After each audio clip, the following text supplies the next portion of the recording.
Got Elizabeth. Okay, so this session will be recorded just to inform everyone. If you have not done so already, please enter your name so we could send you the information needed for this legal financial planning session that you will receive tomorrow from Julie Wang. Welcome to CaringKind, the Heart of Alzheimer's Caregiving. My name is Elizabeth Bravo Santiago, Director of the Medical Alert New York City Wanderer Safety Program. This is the Legal and Financial Seminar. Just to go over a couple of things. So I would like to go over a few items before we begin the meeting. Please keep your computer on mute until you have a question to ask.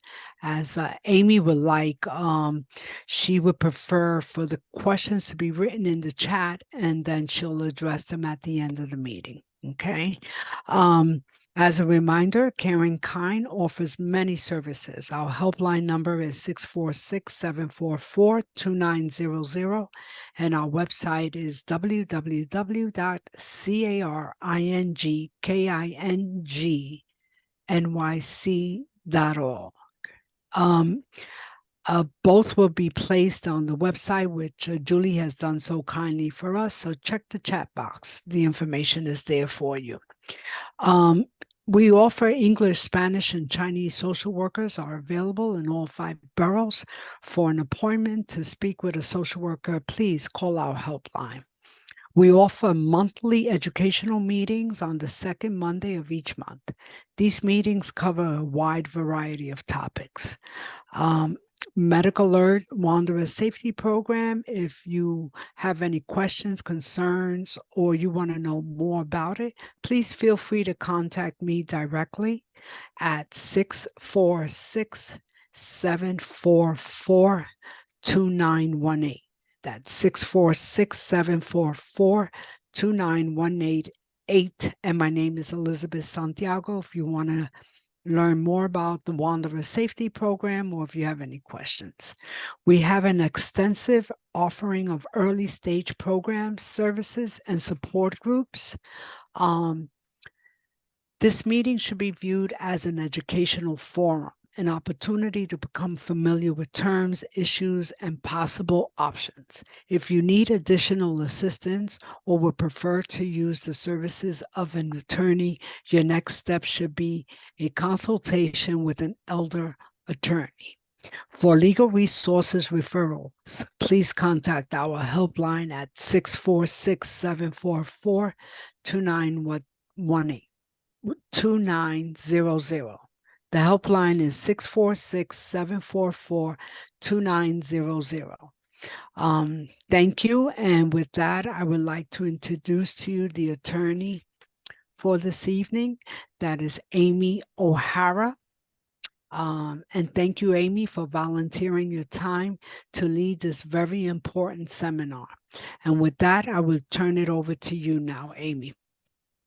Thank you so much, Elizabeth, and thank you to both Elizabeth and Julie for having me again. I always enjoy presenting to CaringKind, and like I mentioned, especially because it's being recorded, you could put questions as you have them, so you don't lose them, in the chat box, and also we could ask questions in the open at the end as well if you don't put it in the chat box.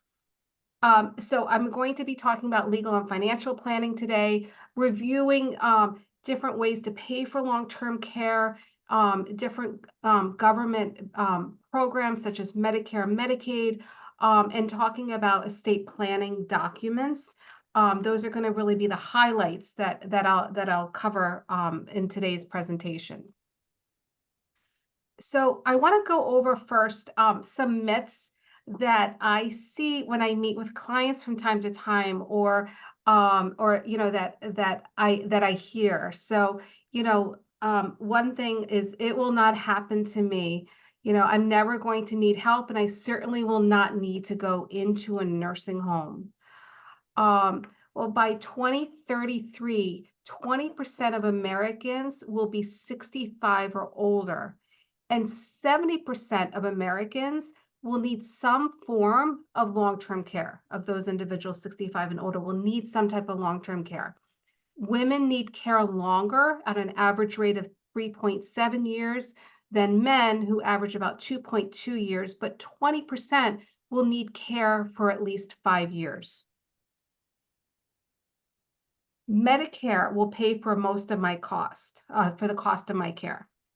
Well, in fact, Medicare does not pay for long-term care, with the exception of a couple exceptions. Excuse me, the United States has no health insurance system for long-term care, and we're going to go over that in some detail. Long-term care is not that expensive. Well, most Americans are in for a sticker shock if they or a loved one ever require long-term care. It is expensive. Average costs exceed $100,000, and in the New York metropolitan area, costs often can exceed $200,000 a year, which is, when we think of our life savings and all the hard work, for middle America, it could wipe out families for costs that astronomical. Elder care myth: I'm not responsible for my spouse's care. Well, in fact, spouses are responsible for the cost of their spouse's care. And typically divorce is not a solution, because again, sometimes I'll have people come to me, well, does it make sense? Should we get a divorce?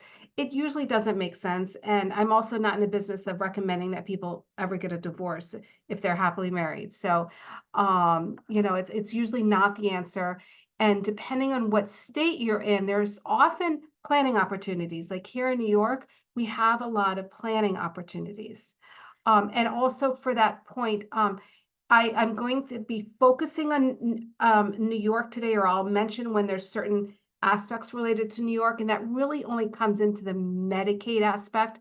When I talk about long-term care, Medicare, estate planning, and even some VA benefits I'm going to touch upon, that's all federal or covers multi-states. Medicaid is the one that's really state specific. I can and I will always be able to make my own decisions. Unfortunately, there may become a point where we can't make our decisions, and we look at financial, health care, who's paying for your care, who can visit you, what type of treatment do you want?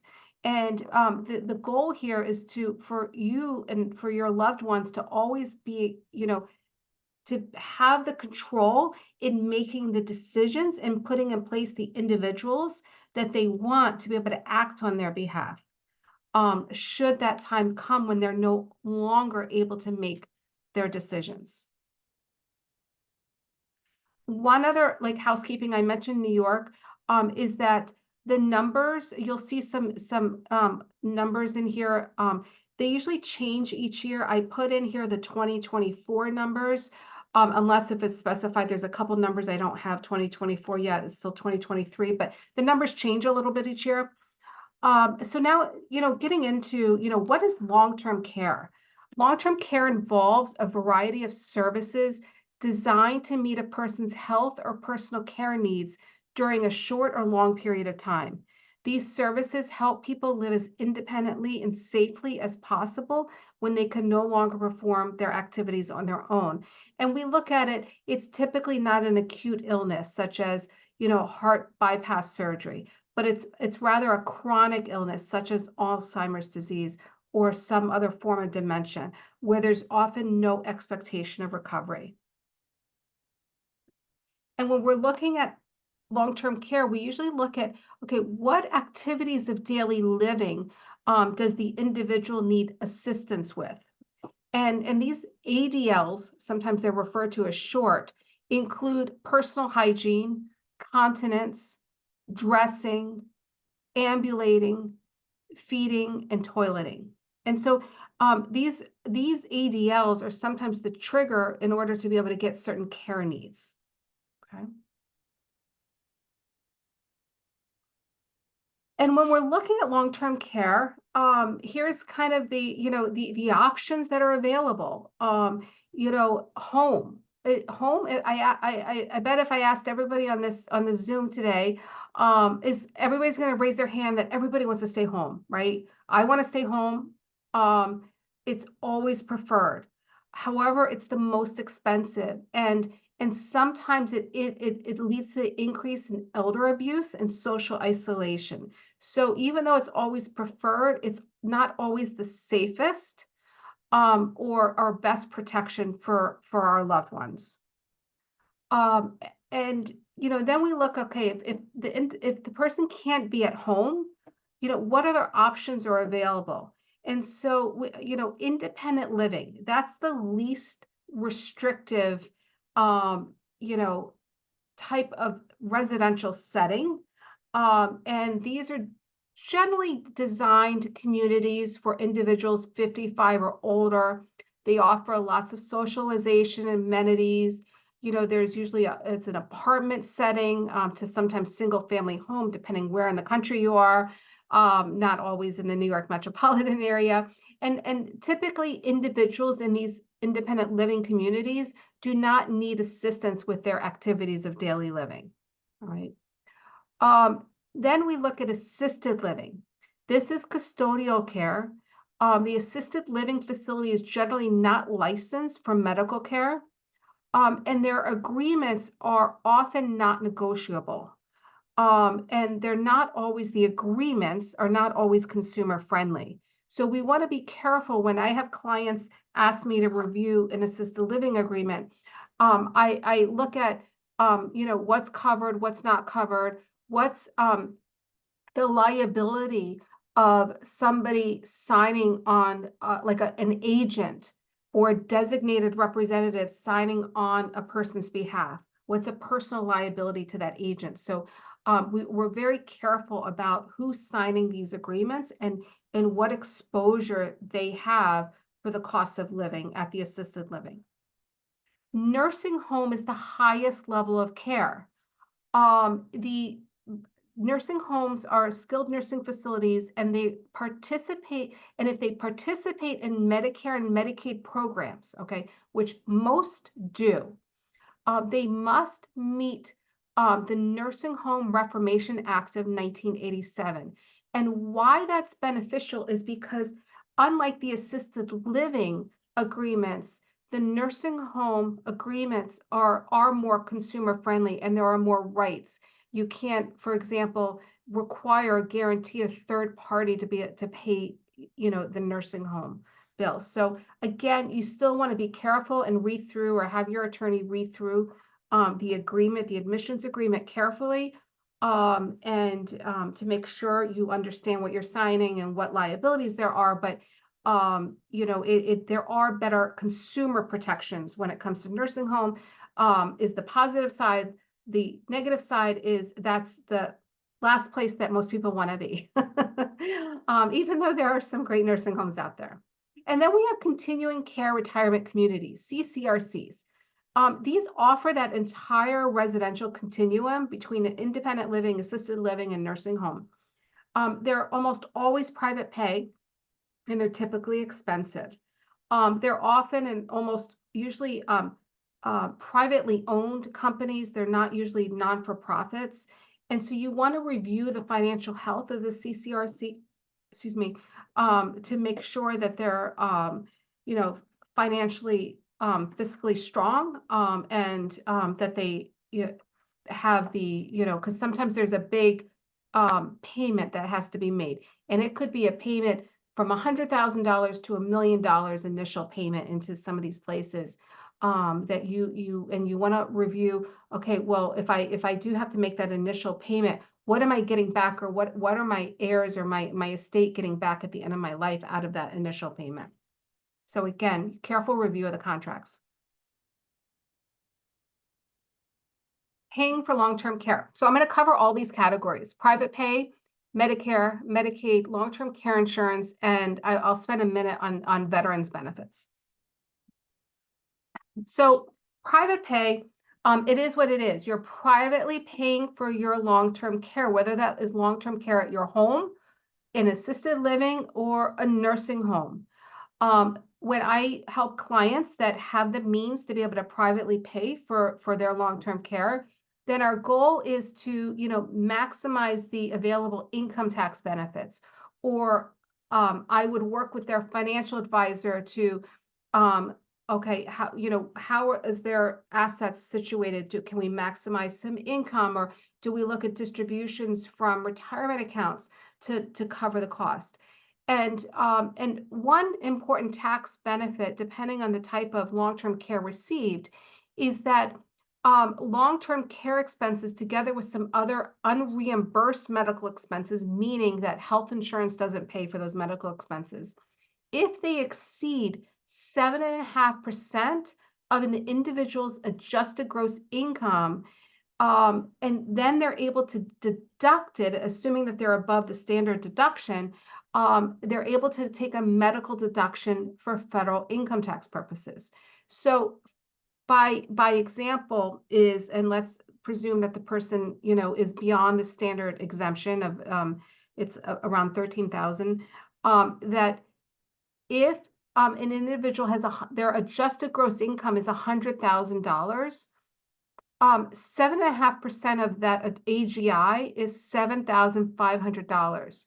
So if their medical expenses exceed $7,500, you're able to deduct what's in excess of the $7,500. Again, presuming that you're able to have a detailed tax return, and you're not just doing a simplified one, and because you don't have enough deductions. So that was private pay. Now Medicare. Now you said it, you may say, well, Amy, in the beginning you said that there is no the government has no health, federally funded long-term care insurance program. That is correct.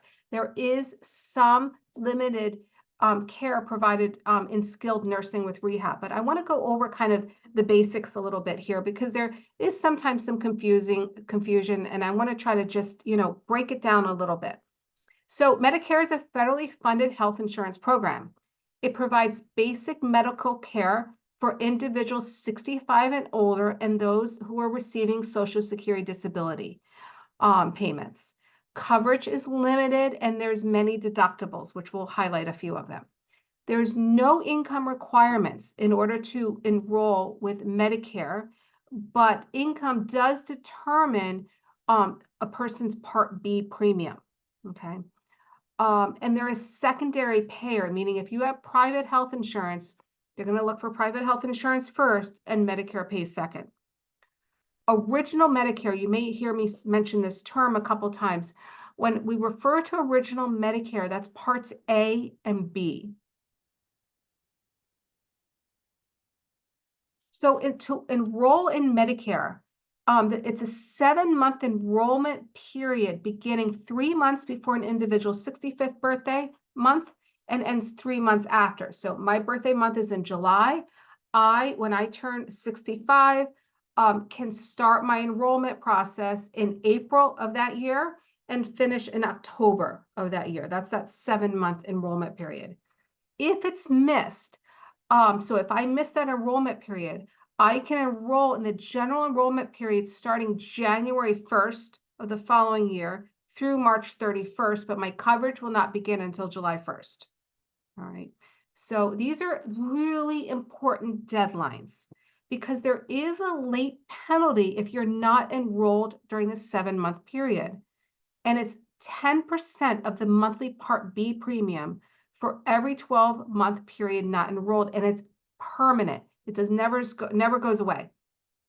And so you want to be careful not to miss the Medicare enrollment period. There is an exception if you're actively working and receiving employer health coverage. There's no late penalty if the employer health insurance coverage is as generous as Medicare, which oftentimes they are, but not always. And then in that case, there is a special 8-month enrollment period starting the first day after the employer coverage ends. So Medicare Part A, I like to look at, that's your hospital insurance, right? It covers inpatient hospital stays, hospice, limited skilled nursing, and limited home health care costs. There's no premium from Medicare Part A if you've worked and paid, or your spouse worked and paid at least 40 quarters of Medicare taxes and worked 10 years or more. Okay. I'm going to use the term benefit period a couple times. A benefit period begins the first day that a person is in the hospital or skilled nursing facility and ends when they're out for 60 days in a row.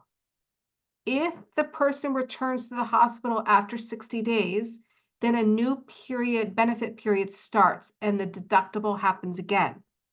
There are unlimited benefit periods.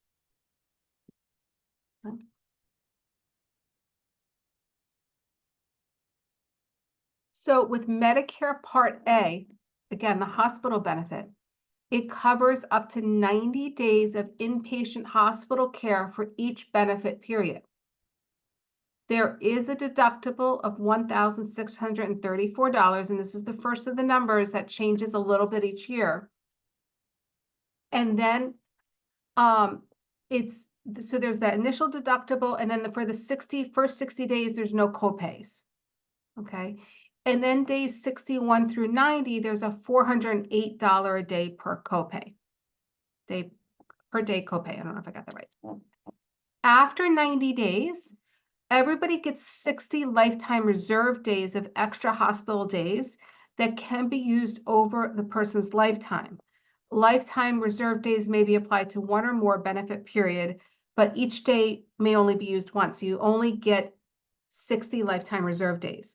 And there is a copay for that as well, which is $816 per day of a copay. Okay, in terms of skilled nursing facilities, rehab, okay, Medicare covers up to 100 days per benefit period, provided there's a qualifying 3-day hospital stay, okay? So somebody has to be inpatient in the hospital for at least 3 days, not observation status, but inpatient, admitted to the hospital for a minimum of 3 days. And then if oftentimes the person will leave the hospital and go right to rehab. But sometimes they say, you know what, think I'm feeling better. Let me go home. Well, if that after that 3-day hospital stay and they go home, they have a window of 30 days to say, okay, you know what, I want to go to a rehab, into a skilled nursing facility for rehab. So you have 30 days following the 3-day hospital stay to go into rehab for Medicare to cover up to 100 days of that skilled nursing facility. Okay. Even though it's a maximum of 100 days, the average is about 22 days. All right. Medicare will sometimes issue discontinuing notices, and you have the right to appeal that. So don't lose sight of your appeal opportunities. And if you feel strongly that you should not be discharged from rehab, or your person who you're a healthcare proxy for, as a healthcare proxy or a healthcare agent, you could do that appeal on the person's behalf. It's really important to stay on top of that because sometimes it's a 24-hour window. And also, I'm jumping a little bit here, but the standard that Medicare is required is that in order for somebody to be covered, is that they're getting rehab for maintenance. They can't say that, well, the person's not improving, we're not going to cover them anymore, but it's to maintain them so they don't regress, right? And so that still sometimes is used as a notice of disapproving, the continuing of Medicare. So just again, you're your biggest advocate. So and for each other and for your, the person your healthcare agent for. So just be mindful of that. Now back to my numbers in terms of Medicare coverage. Of the 100 days, the first 20 days there's no copay. Okay. And then days 21 through 100, there's a $204 per day copay. So this is really right here. What we're looking at on this screen is the most that you're going to see that Medicare is going to pay for some long-term care expenses, right? And there's some limited home care as well. If somebody's discharged from the home, it's limited. But this is the most that you're going to see from Medicare in long-term care expenses. So Medicare Part B, remember Medicare Part A is hospital and skilled nursing facility rehab. Part B, look at it as your medical insurance. So your outpatient coverage, your durable medical equipment, vaccines, wellness visits. There is a premium of $174.70 a month. However, that's really the base premium.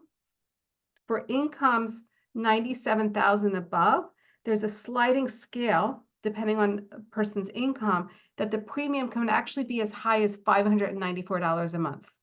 Okay. It could change year to year depending, and it's based upon your tax filing of what your premium is. There is a deductible here, $240, and you also are responsible for 20% copay on all the expenses. Now, I keep talking about these copays and these deductibles with the original Medicare, right? Part A and Part B. Well, many people will have supplemental insurance. And that could be a policy through like AARP, United Healthcare, or even your retiree benefit. If you, it depends on the employer that you had, but like, for example, my clients who are teachers or work for the, public schools, they often have some really good supplemental health insurance benefits that pick up a lot of these copays and deductibles. So something that you will look at, and if you experience yourself in a situation such as going into a hospital or rehab, you should talk with the billing coordinator and the social worker, or you could even call your plan about what coverage you have. These policies are standard, and in most states, they're named by letters like Plan G or Plan K. The benefit in each letter plan are the same, no matter which insurance company sells it. You must have the original Medicare, though, the Parts A and Parts B. You can't have Medicare Advantage, which I'm going to talk about in a minute. There is a monthly premium in addition to the Part B premium. So here I mentioned before that, let me go back there, that we have, I'm not gonna be able to highlight it on the screen. So here the premium is a minimum of $174.70 for the Part B premium. Well, oftentimes you're going to be paying that. And this Part B premium is often deducted from your Social Security check once you receive Social Security. But then you will also have a premium for this supplemental insurance. All right, Medicare Advantage plans. This is not original Medicare. So this is the deciding that you don't want to be enrolled in Medicare Parts A and B, but it's a private health insurance that is an alternative that offers basically the A, B, and D. Okay, and D we didn't talk about yet, but that's the prescription drugs. Many of often a lot of these Part C or Medicare Advantage plans will offer vision and dental and hearing, which the other original Medicare doesn't cover. My one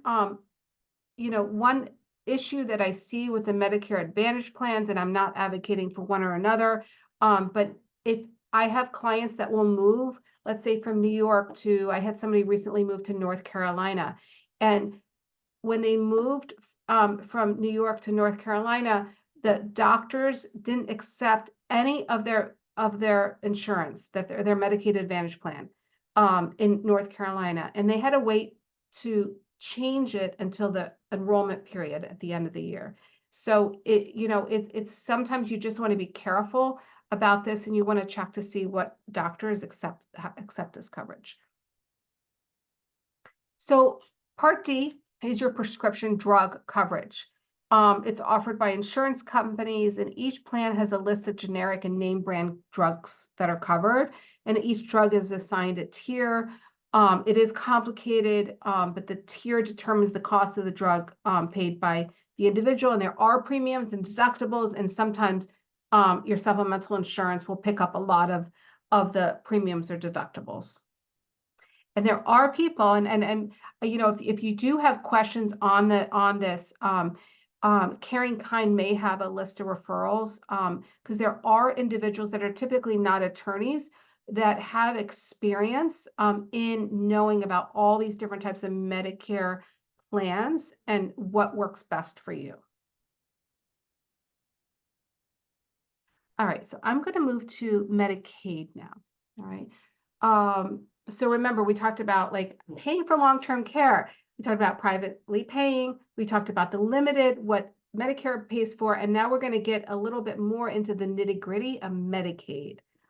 Medicaid is a means-tested program, meaning that a person's assets and income are looked at and considered in determining eligibility for the program. Okay. And oftentimes Medicaid is really there to pay for the long-term care needs. It doesn't override or take the place of general medical. Your general medical will still be your Medicare and your supplemental insurance. And Medicaid is a payer of last resorts, again, because they're going to see, okay, is this coverage, can it be paid for by Medicare or your insurance, Medicare, supplemental insurance, and they'll pick up last. It's a joint federal and state program, but it's administered through state and county agencies. So there's federal minimum standards, but the states are allowed flexibility. Being in here in New York, we have some more flexibility than we do in other states, that we have certain protections when it comes to spouses and retirement accounts that not all states have. You know, one of the biggest downsides of Medicaid is that your access to a desired facility is limited because even with nursing homes, they allocate only so many beds to Medicaid. And the reason being is because if somebody enters into a nursing home, if you're privately paying, you could pay in excess of $800 a day for a nursing home bed, is how they refer to it. Well, Medicaid will negotiate a much lower rate. So they may pay 50 cents on the dollar. They may be paying only $400 a day for the same level of care as if you would be paying privately. So nursing homes only attribute a certain number of beds for Medicaid because they want the private pay dollars to come in as well. Also, you will find that almost all assisted living facilities do not accept Medicaid as a form of payment. That is often almost always private pay. Then there are certain assisted living programs. There's a few in the New York State area that offer Medicaid, but oftentimes there's long waiting lists, and it's not as always the preferred place where families want their loved ones. Not that they're not bad, but there's just not as many options available. And I'm going to talk a little bit about this in a bit, but it's very important that you have a comprehensive power of attorney to allow full gift giving authority to be able to protect assets. If somebody is incapacitated and not able to make their own decisions and handle their own finances, then we rely on a power of attorney and the agent that's designated on that power of attorney to be able to do the Medicaid planning on behalf of the principal, the person needing the care. And we need a very comprehensive power of attorney in order to do so. If there's no gift giving, then we're not able to move assets, and that could even be between spouses. So it's something we, as an elder care attorney, I'm always looking at.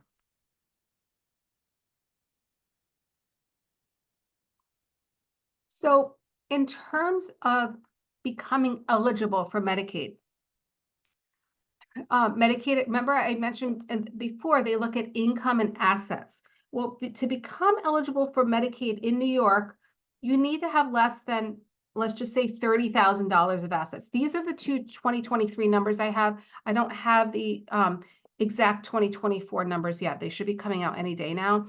but let's just say you need to have less than $30,000 of assets. And your income, you're allowed to have just under $1,700 of income. Now, when we look at this, you say, and I meet with many families, oh, well, forget about it. Medicaid's never going to be an option for me because I have more than $30,000 of assets.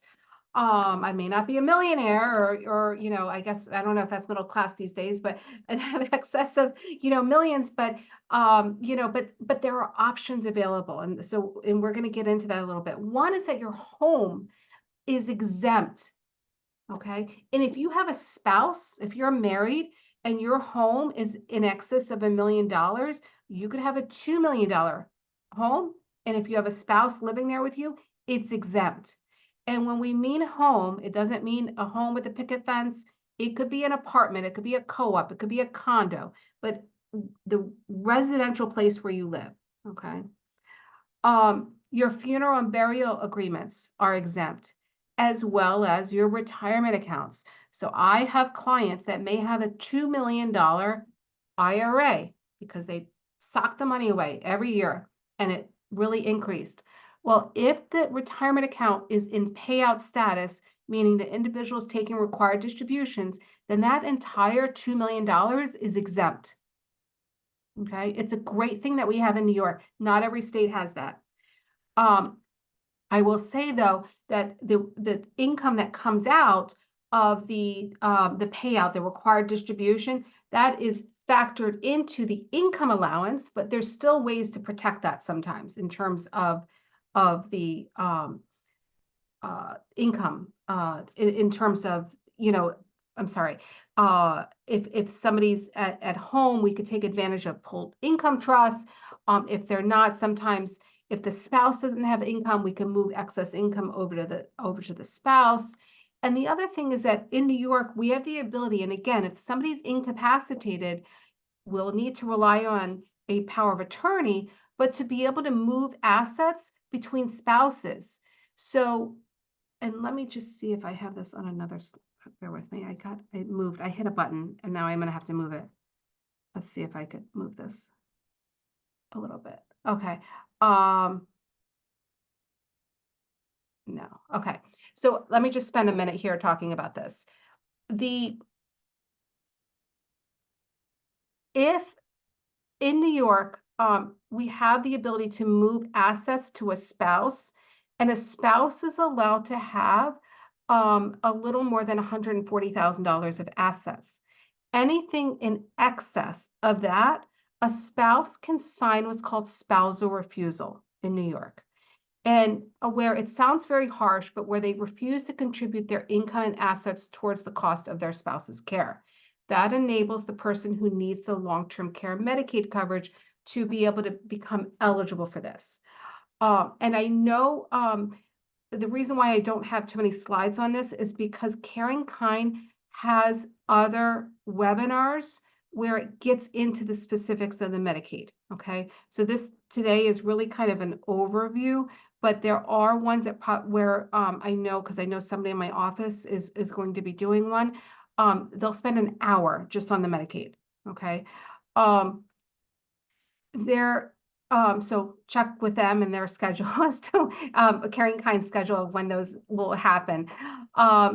So there's also what we want to be careful about is there is a look back period for purposes of nursing home Medicaid, not home care currently, where there's a 5-year look back.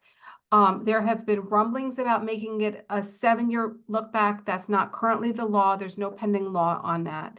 And we also, when we're looking at this, we want to be careful of estate recovery, because even though something like your home can be exempt during your lifetime, it doesn't preclude Medicaid from seeking recovery at your passing. So we always want to try to protect these assets, even if they're exempt during your lifetime. Okay, so I defer back to CaringKind for purposes of getting their Medicaid webinar that I'm sure will be coming up in the next month or two. All right, moving on to long-term care insurance. This covers the cost of long-term care. It does pay for custodial care. There's often rigorous physical and cognitive exams, that are required in order to purchase this insurance. Benefits are based upon a daily rate, so it could be coverages for $300 a day or $500 a day. Um, I will tell you that the best policies that my clients have are ones that they purchased often many years ago, but they have an inflation rider. The inflation rider to keep pace, whether it's 3% or 5%, with the growing costs of long-term care at that daily rate. Because $300 a day, 20 years ago, at a 5% inflation or 3% inflation, will put you up well over probably $600 a day in today's dollars. And the benefits I find with my clients who have these policies, you're able to remain in your home longer, you're able to preserve your assets and have a greater sense of independence. The drawbacks are the affordability. Their increase in prices, what you could get 20 years ago at the cost then, you cannot get today. If you become incapacitated or you start not able to managing your bills and you may not realize that and you forget to pay a premium, you're out of luck. You're not going to be able to get the long-term care insurance reinstated, most likely. There's also only a handful of long-term care policy companies that issue these policies now. They've because when they were originally underwritten, it was not estimated how expensive long-term care costs are.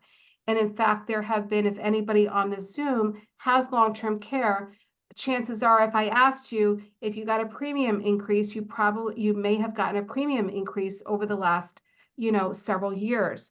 And I'm always cautious about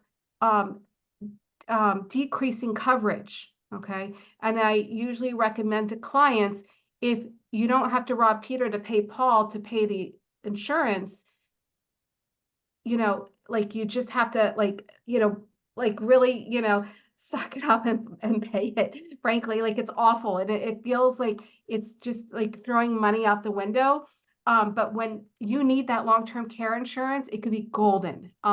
So I will sometimes meet with clients. Again, I don't sell the long-term care insurance, but I look at it to walk them through, okay, well, if you can't afford this increase and and you have a 5% inflation rider, but they're offering you a 3% inflation rider at the lower premium, okay, maybe that's an option.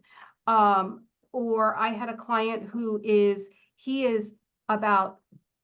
he's in his mid 80s and has an unlimited policy, meaning it's not limited, it's basically unlimited for his entire life.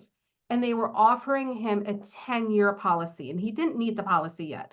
So they, instead of saying, okay, we're going to give you an unlimited policy, we'll give you a 10-year policy at a lower premium, or not going to give you the premium increase.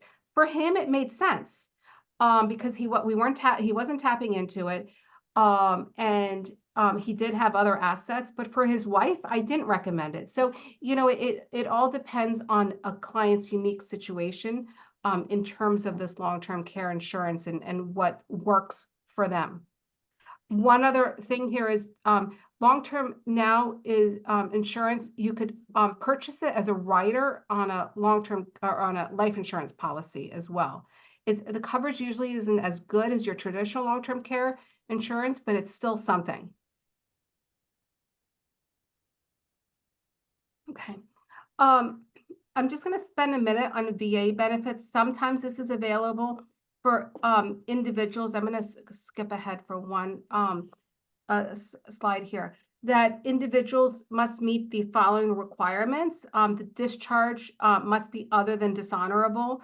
You have limited income and assets under $155,000, where again, your home is excluded. And you have served at least one day during wartime. Wartime periods, you don't have to have been in a war zone, but you served during a wartime.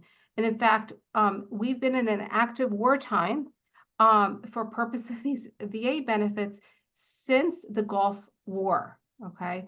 So there's more wartime periods than there aren't. And so oftentimes people are qualified based upon that. and you need to be 65 or older, or have a permanent or total disability, or in a nursing home for long-term care because of that disability. And with that, there are some additional benefits that an individual can get based upon their need for activities of daily living, and it allows some income to come in.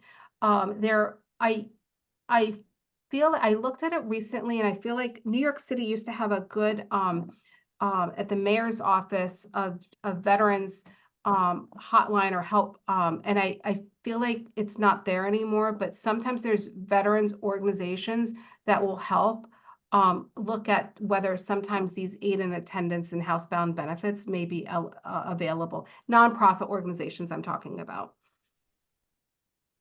Okay. Now I'm going to move on to estate planning. Okay. Hold on, I'm just seeing here. Since before we move on, let me pause here for some of the questions, because I'm moving into a new area. What about Roth IRAs? Roth IRAs are also exempt, but you do have to put them in payout status, even though there is no requirement for Roth IRAs to be put in payout status. So we have to sometimes get on the phone with the financial advisor to say, yes, we understand there's no required distributions, but we need to exempt it for Medicaid purposes, so we have to start taking a distribution. When determining one's income on the Medicaid application, do you put net income into, like, is it after taxes or gross income? It's gross income. So Medicaid looks at gross income. Those are the numbers that's looked at. And then Elizabeth said the next Medicaid home care meeting will be held on March 7th at 5:30, and you could call the helpline to register.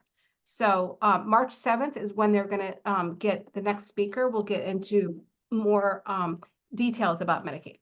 All right. All right, moving on to estate planning. I mentioned this in the beginning that, it's critical to have proper planning in place. It's your decision, and it allows you to have control over what you want, who you want to be in charge, and how you want your estate distributed. I have some clients that say, you know what, excuse me, I understand I may have long-term care needs, but I may have never been married. I may not have a spouse or a significant other. I may not have children. And my remainder beneficiaries are of second importance to me. I want to make sure that my money is there to meet my needs for my lifetime, right? And so your estate planning documents can spell that out. I also, it's important to gather when you meet with your attorney. You don't have to give your attorney your usernames or passwords, but when you meet with your attorney, gather important documents. What your like the different kind of buckets of assets, what you already have in place. And in terms of the usernames and passwords, if you have online accounts or your computer, anything that you want the individuals, your fiduciaries that you're putting in control, oftentimes it's important for them to have access to online accounts. You want to be careful, obviously, that nobody's going to abuse that, and you want to be very careful about that. But you just want to think about, okay, what do I have online? And you want to involve your future decision makers, whether it's your spouse or your children or nieces and nephews, or it could sometimes be a professional, helping you, or a friend, cousin. You want to involve them, okay? And you want to make sure that they're up for the job of helping you out, because the last thing that you want is you never asking them, and they get to this and they say, "No, I don't want this." All right. Or that they're your contemporary. You appoint your cousin. Well, your cousin's in your 70s like you are, or they're, and then by the time you need help, you may all be in your 80s, and they can't do it. So we always look at kind of what's that next generation that's there to help. You should really review this with your professional, with your attorney, your financial advisor, accountant, your whole team regularly, and especially at time of diagnosis and when you or your loved one is experiencing decline. All right, when we're talking about estate planning, a big part of that is your advance directives. I'm going to talk about power of attorney in a minute because I have a couple slides on that. But in terms of your healthcare directives, we have a healthcare proxy. And in fact, in New York State, you don't need a lawyer to create a healthcare proxy. You could go to probably your doctor's office or even go to the Department of Health website, New York State Department of Health, and you could Google New York State Department of Health healthcare proxy, and you'll get the form there. You need 2 witnesses. It does not need to be notarized, but you would set forth, a healthcare proxy is somebody you designate to be able to make medical decisions for you when you're not able to make your own medical decisions. All right. I always like to have a backup. Whenever we appoint anybody in an agency role or a fiduciary role, somebody who's acting on your behalf, you want to have at least one backup in case something happens to that first person and you don't have the capacity to create a new document. A healthcare proxy is pretty much a 2-page document. It doesn't get specific into your end of life care wishes, but you do have the opportunity, if you're so inclined, to indicate whether you want organ donation on there. But when we're getting to end of life decision making, that's a living will. New York State does not have a statute on living wills, and this could really be designed as to what your wishes are, presuming it's permissible under the law.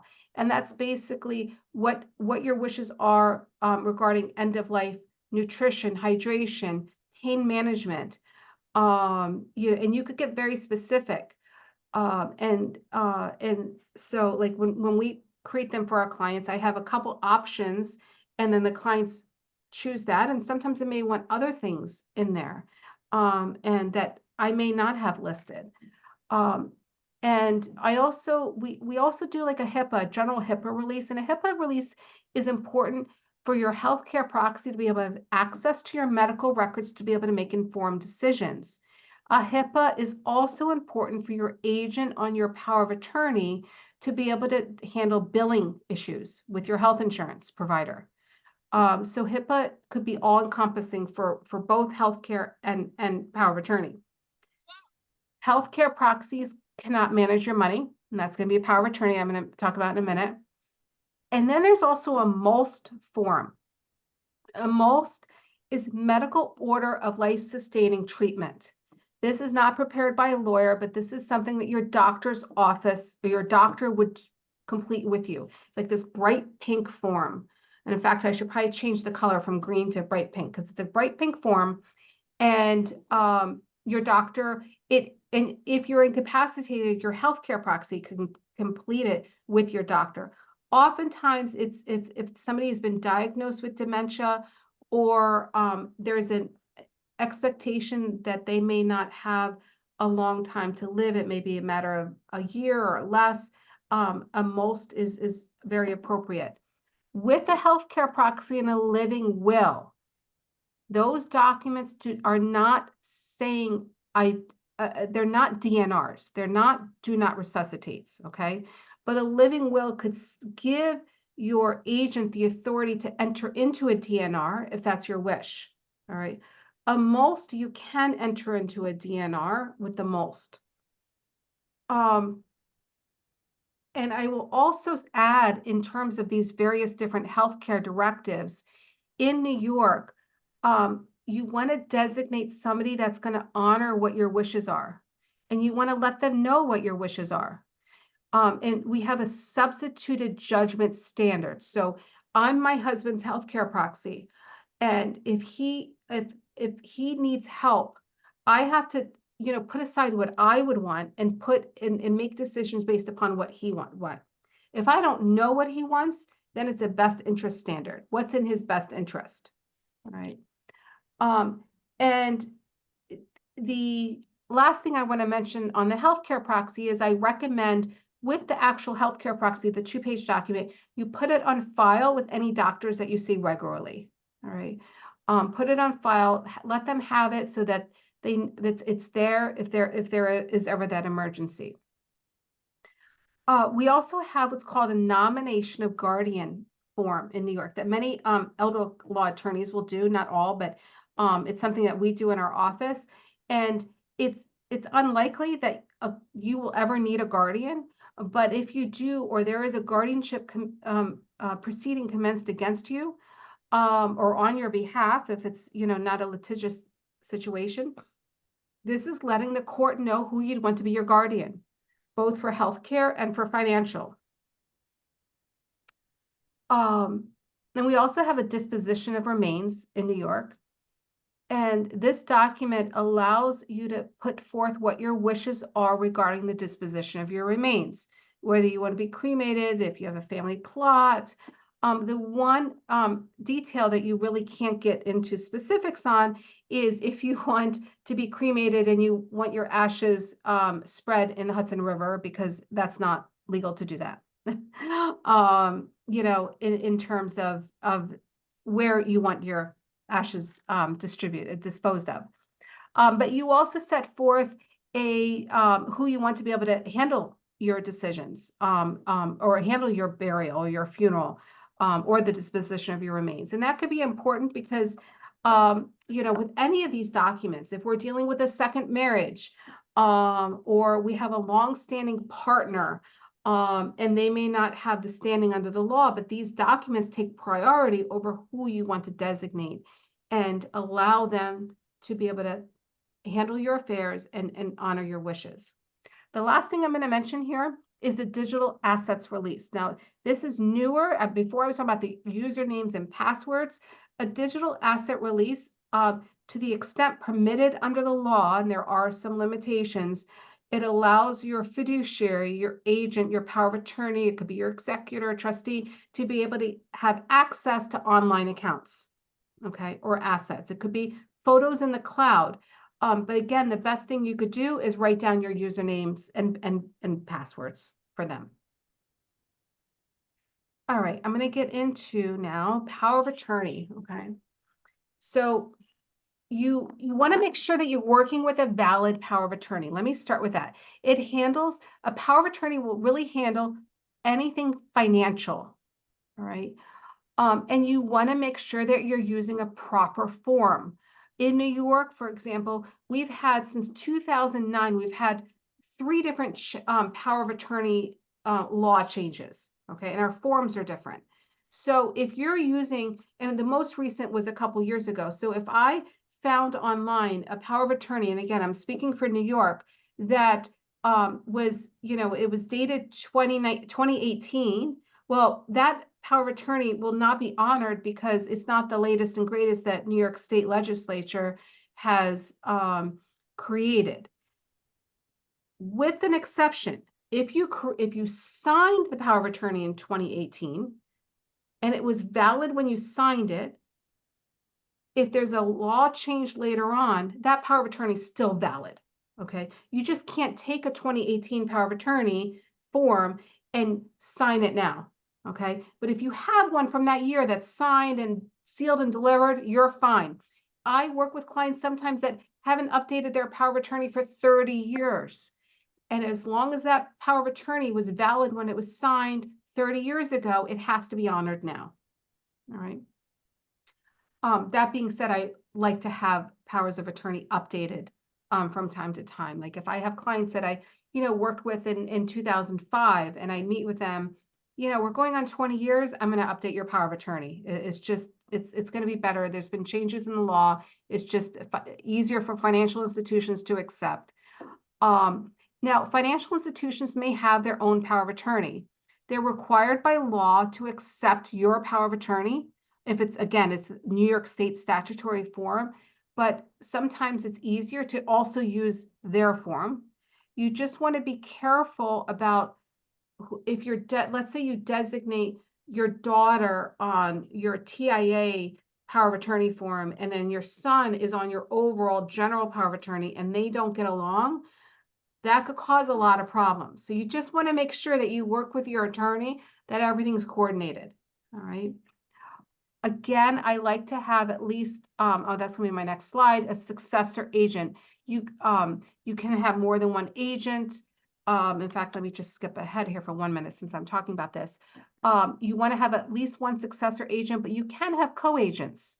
You could have more than one agent on a power of attorney acting at the same time. The general recommendation is that you give them the ability to act separately, because time and time again, we're having problems with large financial institutions refusing to honor a power of attorney when agents are required to act together. All right, I'm going to come back to this slide in a minute. I was just jumping ahead there for a minute.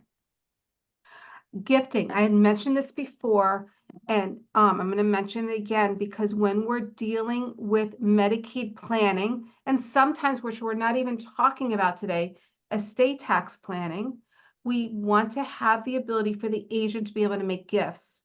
And it's beyond your holiday gift or your birthday gift, but it is part of your planning, your elder law planning or Medicaid planning, that we want to have that full gifting authority. Okay. If you want your agent under New York law to be able to make gifts to themselves, and this is following a 2009 law change, you have to specifically set forth your agent's name on your power of attorney and say that they're able to make gifts to themselves. And that's often happens because oftentimes the principal, the person is appointing their spouse as their power of attorney, right, as their agent. And you want your spouse to be able to move money and make gifts to themselves or their children, as long as it's in line with your estate plan.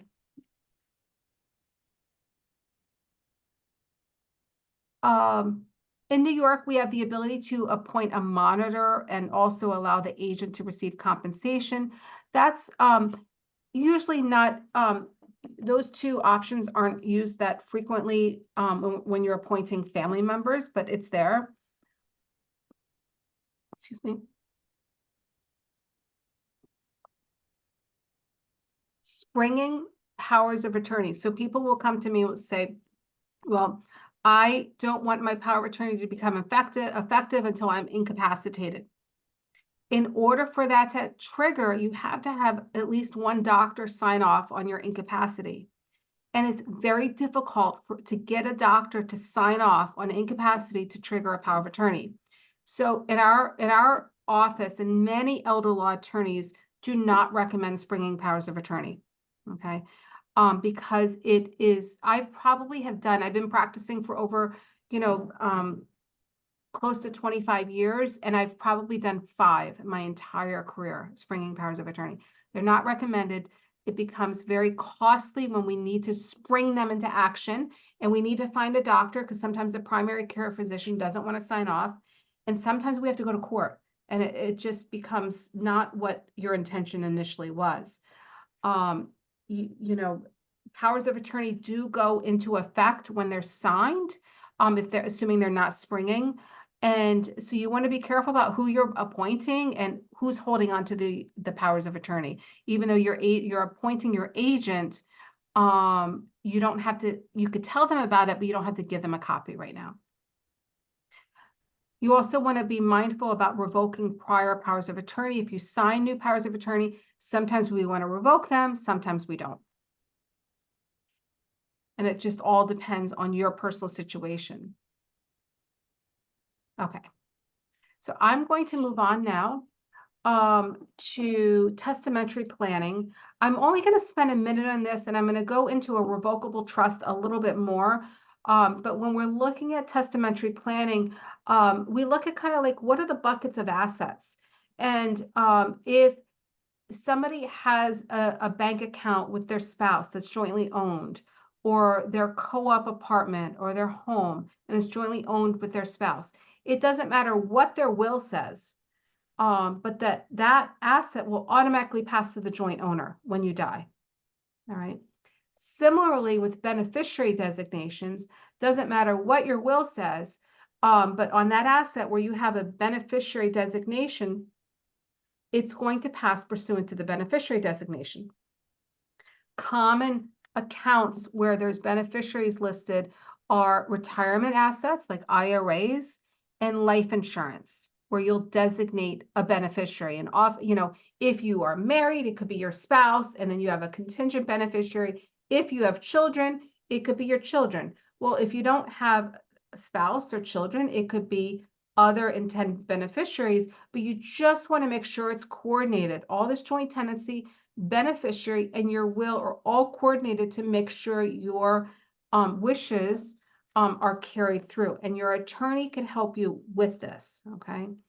A last will and testament is, and this is something that I should add this in the beginning, is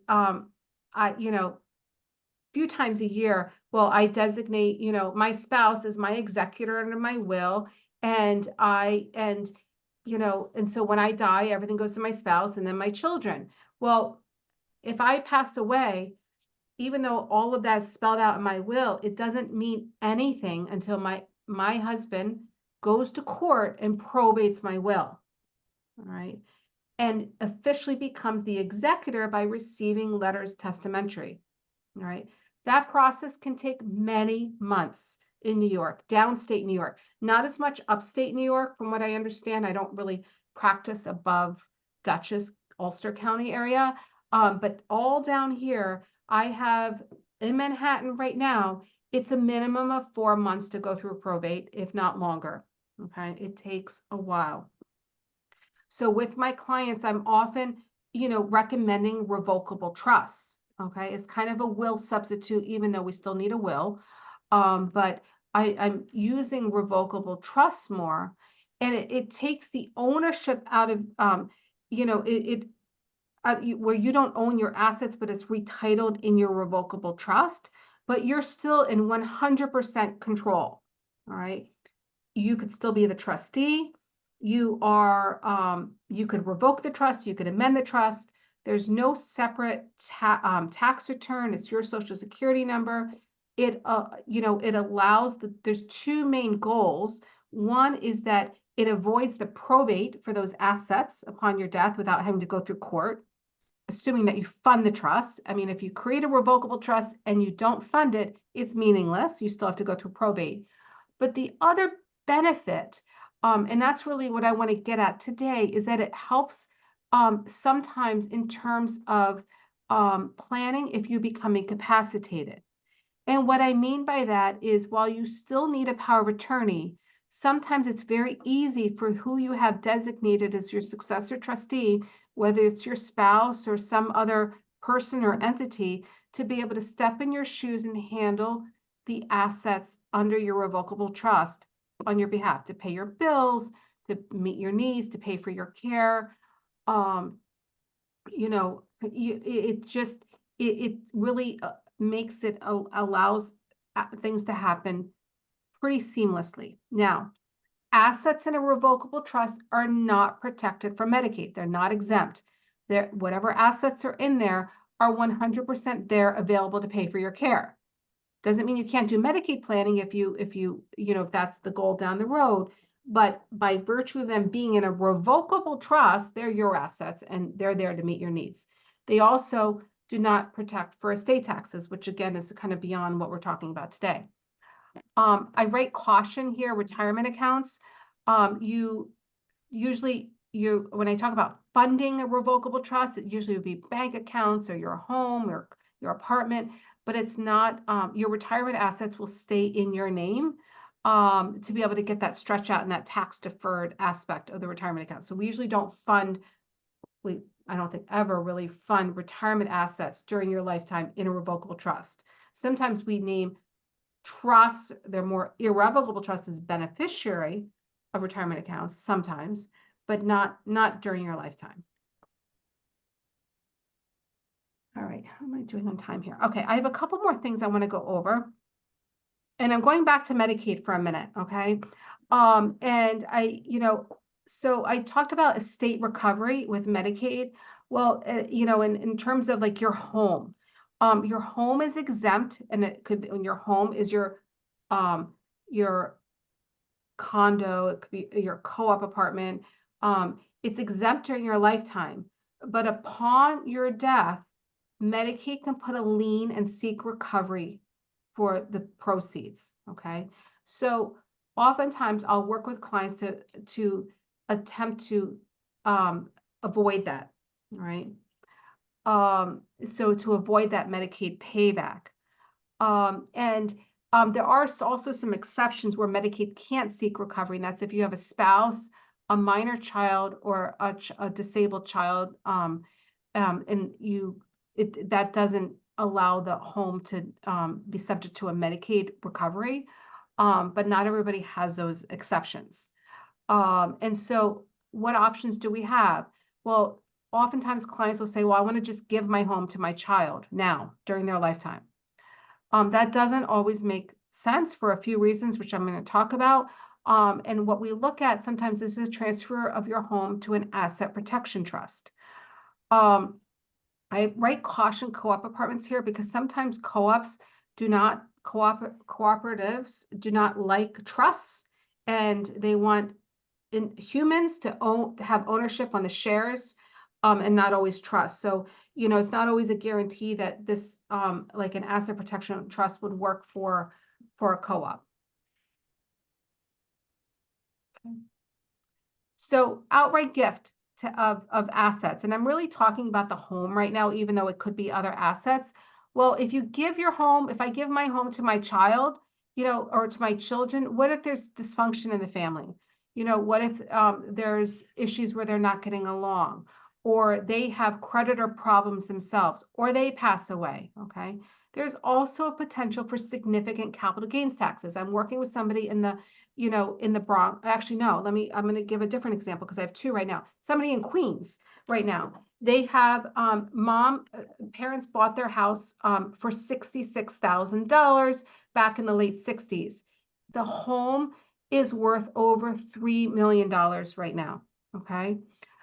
Now, if they gave that home to their children are going to inherit the basis in the property of $66,000. So when they go to sell the home, they're going to pay a very large capital gains tax. Whereas if, like, the clients, mom and dad, own the home until their death, there's a step up in basis, and so there's no capital gains taxes. Okay, so we don't typically recommend that we give the home during lifetime to children or to other people if it's not children, because there could be significant taxes and as well as other issues. So we'll often look at an asset protection trust. And the purpose of an asset protection trust is to protect the assets that you transfer into the trust, often a home, so that if you or your spouse or another loved one require long-term care, the trust assets will not be considered an available asset for purposes determining your Medicaid eligibility. And it will not be subject to estate recovery upon your death. Now, with an asset protection trust, that's when we're kind of looking at that 5-year planning. That if you transfer your home to an asset protection trust and you have to go into a nursing home within 5 years, we may have a problem if we don't have other assets to pay for that nursing home care during that 5-year period. So we typically do not use these types of trusts when we're in a crisis period, when somebody is really having significant issues and needing long-term care in the relatively short future. These trusts are not typically utilized. We have a lot of flexibility in how we set up these trusts. So if there's, let's say we transfer investments, and there's interest and dividends from the investments, or a home that's being rented and there's rental income. All of that income is often paid out to the person, to the settlor. That's the person creating the trust. But the key is that no principal can be paid to the seller. So that's why oftentimes a home is easy, because you're living in your home. You're allowed to continue to live in your home. We don't have to worry about, if I put a $300,000 brokerage account into the trust and I want to take $20,000 and go on a fancy trip, I can't do that if I move my money into a trust. You can't access the principal, so that's considered the principal. We have a lot of flexibility with how these trusts are designed and what controls you could still have over them. And the benefits of using an asset protection trust with your home is it reserves you're allowed to live there for the rest of your home. You still are responsible for paying your household maintenance and expenses, which is what we usually want, okay? And you have the ability, or the trustee has the ability, to sell your home during your lifetime, right? And have the proceeds stay in the trust. The benefit is you could continue to receive the tax exemptions in that if the home is owned in the trust at death, there's a step up in basis. You could still get any type of star or veterans tax exemptions. And you also, if the home is sold during your lifetime, you could get that principal residence exclusion, which means that if I sell my home and I've lived in the home 2 out of the last 5 years, the first $250,000 of gain is written off. I don't have to pay taxes on it. And if I'm married, it's $500,000. So it's, there are benefits with this, okay? With this type of trust. And I am going to, how are we on time? Leave you with this little court case, okay? Doyle versus Hood. Mr. Doyle hired attorney Hood to prepare a special needs trust for the benefit of his wife. Now, I didn't mention here during this, but there are certain ways through a will to be able to leave assets for a spouse who may need Medicaid or long-term care through a specialized type of trust under the person's will. Okay. So the idea, so that's why Mr. Doyle wanted to attorney Hood to prepare this type of trust for his wife, because his, wife had Alzheimer's disease. And the goal was for the trust to be funded upon Mr. Doyle's death. So Attorney Hood drafted the special needs trust in a revocable living trust, which I was just talking about how great they were a few minutes ago. Well, after Mr. Doyle's death, his wife entered a nursing home because he wasn't home to help care for his wife any longer. The assets in the special needs trust were considered available and had to be paid on her care, whereas the whole idea with the special needs trust is that the assets are exempt and not available to pay, for the person's care, and Medicaid could come in and pay for the care. So the trustee of Mrs. Doyle's trust filed a malpractice claim against Mr. Attorney Hood. They were out of luck because by that point, the statute of limitations had expired and they could no longer seek recovery against the attorney for the malpractice. My whole point with this story is you want to choose your counsel carefully, choose your elder care attorney carefully. As it was mentioned in the beginning of the program, CaringKind has a list of attorneys in their network that they refer to, and reach out to them if you don't already have your attorney and you're looking for somebody. Okay, so I'm going to open this up. Let me just stop my share here. And now I'm going to see what questions are here. Medicaid assets being considered for coverage. Is Social Security considered income? Yes, Social Security is considered income in terms of like what's income available. And what I recommend for that, again, is if you're available on March 7th to go to that webinar. Excuse me. Healthcare proxy and living will. Do you update this every year? No, you only need to update it if you if your healthcare agent's like information changed, or you want to change who they are, the individuals listed, or your wishes regarding your end of life on your living will have changed and you want to make that change, but you don't need to make that, you don't need to update it every year. Please clarify best intention for patient. I don't remember talking about that. So if you want to ask the question out loud to clarify what you mean by that. Guardianship, let the court know for financial. I don't understand what you mean by that either. So if you want, I don't know who mentioned that, but if you want to, Ms. Leibowitz, go off mute and ask that question so I could understand what you're asking there. Okay, if you don't, I'm going to move on. If a spouse remains in the home after Medicaid recipient's death, do you need to sell the home within 3 years later? Is subject to state recovery? No, the spouse can remain in the home for the rest of their life.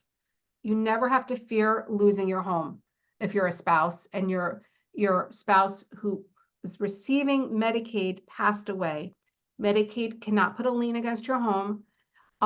Sometimes they could seek it through estate recovery, but I try to avoid estate recovery by doing a revocable trust because that could avoid estate recovery. But you will always have your home. You cannot be kicked out of your home ever by Medicaid. Can you give funds to a family member who is eligible for Medicaid without making them ineligible for benefits? No. So I think what this person is asking is if I want to give, let's say I want to give my son money, but my son is on Medicaid because maybe he has a disability. I would never give him any money outright because that could cause him to lose his Medicaid coverage. I could put it into a specialized type of trust for him, such as a special needs trust or supplemental needs trust that's protected so that I could move money out of my name and into my son's name, but at the same time protect his Medicaid eligibility. I think if that's the question that was being asked. Is a revocable trust a type of asset protection trust, or is it different? No, a revocable trust is not an asset protection trust. It is a revocable trust. You are 100% the owner, and it is there to pay for your creditors, Medicaid. If you have a credit card bill, if you have mortgage, you have to use the money in there. It's not you. There are certain types of asset protection trusts that could protect for Medicaid purposes here in New York. But it's not even creditor proof because in New York, we're not a creditor asset protection state. You have to go into fancy trusts outside of New York State for that. But a revocable trust is not an asset protection trust. How are annuities treated in terms of Medicaid eligibility? Okay, we could spend like 15 minutes on that because there's very specific rules for non-qualified annuities, like that are not IRAs. And that may be covered at the next webinar in terms of Medicaid, because there's very specific rules for non-qualified annuities and Medicaid eligibility. And one of the rules may be sometimes is you have to name Medicaid as a beneficiary on that annuity. Did I say that a power of attorney and healthcare proxy should be a different person? No, they could be the same person. On my healthcare proxy, I have my spouse and then I have my sister-in-law. And when my sons are, they're in college now, so I'm not putting them now, but when my sons are older and more mature, they'll be my sons, will be listed. And they could be the same on both. With the healthcare proxy, you typically only designate one person at a time, whereas on a power of attorney, I could have multiple agents. So I may, at that point, have my husband, and then I may have both of my sons as my successor, after my husband, as agents on my power of attorney with the authority to act separately. But on my healthcare proxy, I have to decide which son I want to list first. On that, because usually you would only designate one person on that. Thank you. Second part question uncovered. Can you speak briefly to irrevocable trust? So that was a bit on my slides on the asset protection trust, in that for Medicaid planning purposes, that these type of trusts are designed, and I'm only going to speak for Medicaid planning purposes, okay? Is that you want to have the ability to have 5 years on your side to do this type of trust. And what I mean by that is there's no anticipation that you're going to need Medicaid or nursing home Medicaid within the next 5 years. And you could take advantage of this type of trust and move assets into this type of trust, which is irrevocable.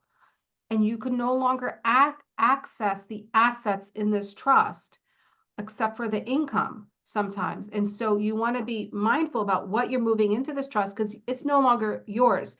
The benefit of this trust is to say, regardless of my care needs for the rest of my life, I know I'm leaving something for my intended beneficiaries, whether they're your children or elsewhere, right? Like others. So asset protection trusts are not for everybody, because it depends what your goals are, and you have to really work that through. But the one thing I would mention is that it's not something that we do in crisis planning. You know, when somebody we're anticipating significant long-term care needs in the near future, we don't always do those type of trusts at that point, unless if we're dealing with a significant amount of assets, where sometimes we'll move a large amount of assets into this type of trust and then leave enough money out to cover 5 years worth of long-term care expenses. Right. I think I asked all the questions here. Well, thank you for having me. We're right on Well, 7 thank o'clock, you. almost. And if anyone has any questions, please call our helpline 646-744-2900, and the helpline specialist will definitely assist you. Okay. Amy, thank you so much. So Thank you for much. having me. All right. Have Okay. a good night. Bye-bye. Bye.